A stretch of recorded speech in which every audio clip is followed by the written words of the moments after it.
How to add or remove hover typing in the control center on the iPhone 16 series. First, let's go back to the home screen by swiping up at the bottom of the screen.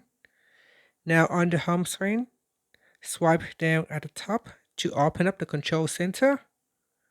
Next, tap on the add button to go into an edit mode. And in here, go down and tap on add a control. Next, we scroll down to the bottom and then go to the vision accessibility section and tap on hover typing.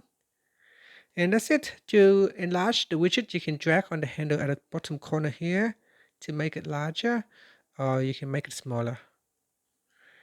Now to remove the widget in your control center, tap on the add button and then tap on the remove button to remove the widget.